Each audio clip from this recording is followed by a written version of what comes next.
only eating ribeye, the best cut of meat, that doesn't have to be boring at all. I came up with many different ways how to prepare it. This is part 4.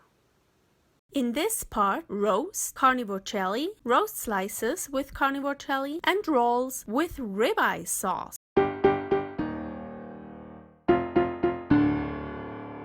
Welcome to my life as a carnivore!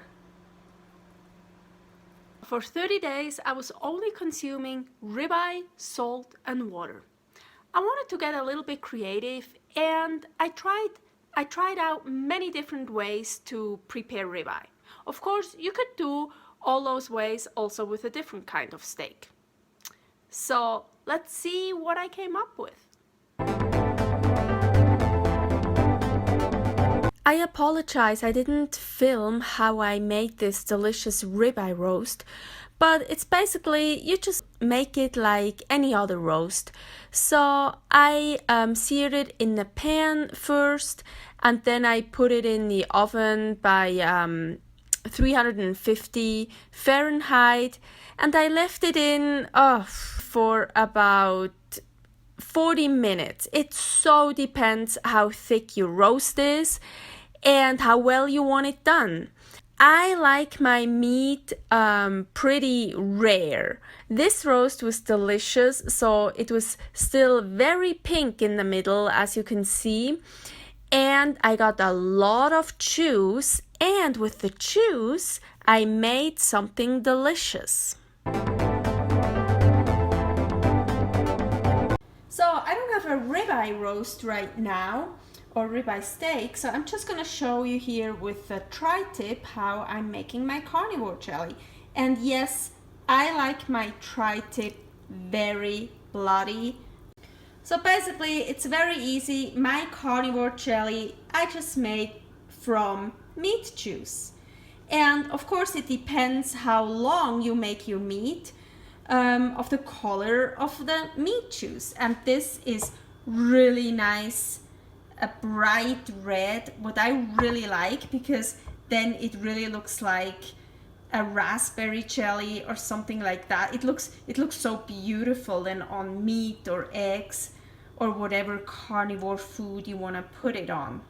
So as you can see, I already have some in here, and then I just put it in a Tupperware. And this piece of meat I'm also just gonna put in a Tupperware and leave it in the fridge, and tomorrow before I'll eat more of it, all the juice that will be in the Tupperware I'll just put in my little Tupperware here. Tupperware. So I'm just gonna save all the juice that I'm getting from the meat. Okay, so here I have my meat juice that I saved.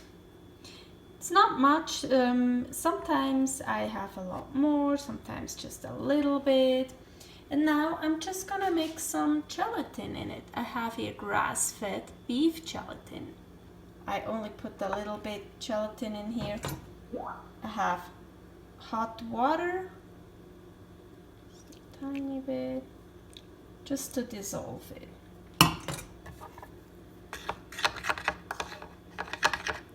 So now, if I pour the gelatin with the hot water right away in my meat juice, my beautiful red color will turn more brownish and darker. Well, yeah, because it kind of gets cooked, gets warm. But now, well, I have really just a little bit, but I let it sit just for a tiny bit because I really want to keep this beautiful color, because that makes the jelly just so much more fun, so much more beautiful. And like, yeah, and this is not, the water wasn't even cooking anymore. So now I'm just gonna put all the dissolved gelatin in here.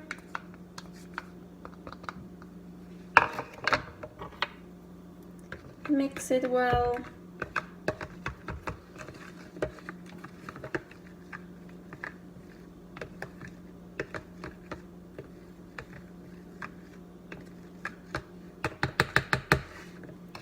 And I put it back in the fridge and wait. So I just took it out of the fridge, and as you can see, nice gelatinous. And we have our Carnivore Jelly. Really easy. So, and as you can see, I put salt on it. Of course, you can also, before you mix in the gelatin, you can also salt it so the salt is all mixed in. But when I made my meat, the meat was salted, so the meat juice was already quite salty, but I like to add always a little bit more salt. Of course, when I was only consuming ribeye, salt and water during my level 4 of the carnivore diet, I made carnivore jelly just from ribeye meat juice. Here is a picture of sliced ribeye roast with ribeye carnivore jelly. So yummy.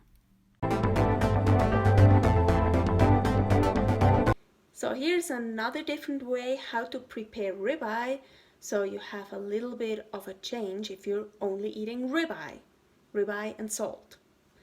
So ribeye filled with ribeye. Okay, I have here 2 very beautiful ribeye steaks. Kind of looks like the US, right? The USA, huh? I don't know. Okay, and here I have another one. As you can see, that's still frozen. Actually, quite frozen. Not all the way frozen, but it's pretty frozen. That's on purpose because I want to try to slice it as thin as possible. And that's why I put it in the freezer for a bit, because it's so much easier to do that when it's a bit frozen. So I'm just gonna do that here. And also for this, it's actually better if you have a piece of ribeye with not that, like, that's why I didn't choose this one, like this big fat piece. That's not really gonna work well for what I'm gonna do here. I mean, I still want nice fat in it.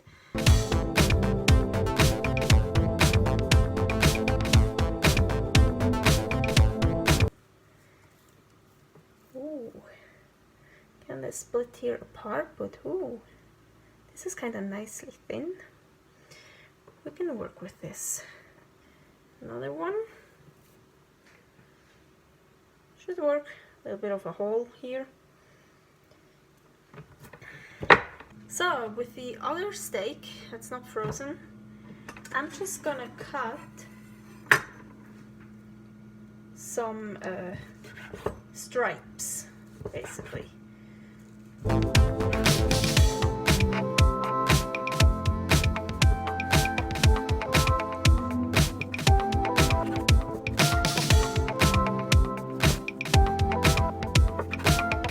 Okay, the pan is already hot, so I'm just gonna,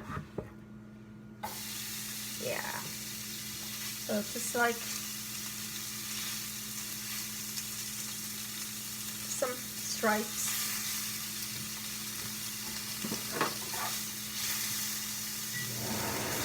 Okay, so now there are 2 different ways. If you have really good grass-fed, grass-finished ribeye from your local ranch, really good quality, you can totally eat it raw. So then I would just take some of those stripes here, put them on my thinly sliced ribeye, and gonna roll it up. So I have some ribeye rolled in ribeye. And so if you get this really thin, I mean, this would be so delicious. But yeah, I unfortunately don't have ribeye of that high quality. So I only eat meat raw when it comes from the local ranch and when it's grass-fed and grass-finished. This is not. It's not bad quality. It's good. We buy that all the time, but I'm not gonna eat that raw. So what you can do, and now I can just put that in here and let it fry. Before we roll it up, we can actually put that in here.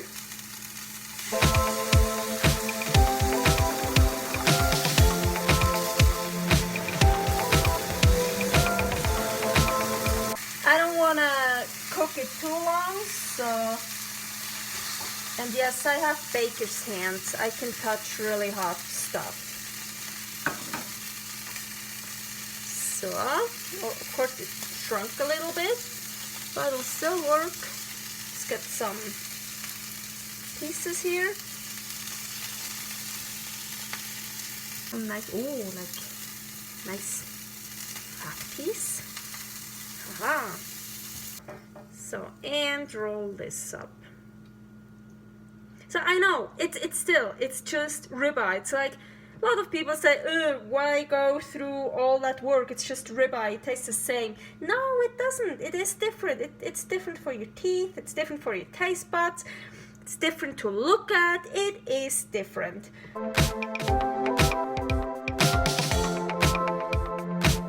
So, and here are my rolls, and this in that little dish, it's like my sauce. It's just juice, ribeye juice. Again, only... Okay, I just realized something.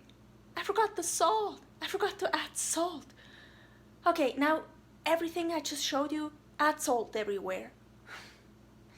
Now I have to get that salt in here somehow. Anyways, so the ribeye juice, my sauce, this time I warmed it up, so that's why it's like brown. Usually I don't warm it up, so it's like nice and red and like bloody, right?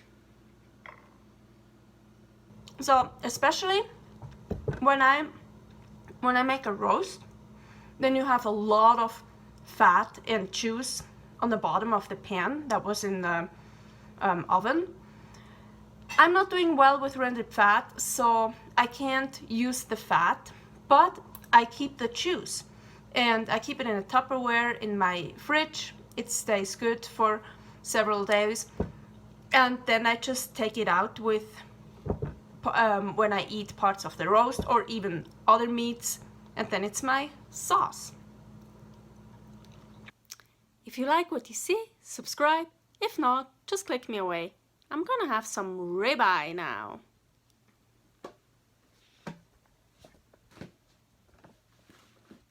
Of course, usually I like my meat like almost raw, but here I have these ribeye sticks and they're like really well done. So if I make my meat well done, then I make it like well done. So it's like almost like crispy, almost like burned. So I have these sticks and here I have my sauce. Yeah, what kind of sauce? Ribeye sauce. It's just ribeye juice. So I'm still only eating ribeye, salt, and drink water. Now I have my dipping sauce. This is so good. Especially with those sticks that are kind of burnt and well done. Then the sauce makes it more juicy again.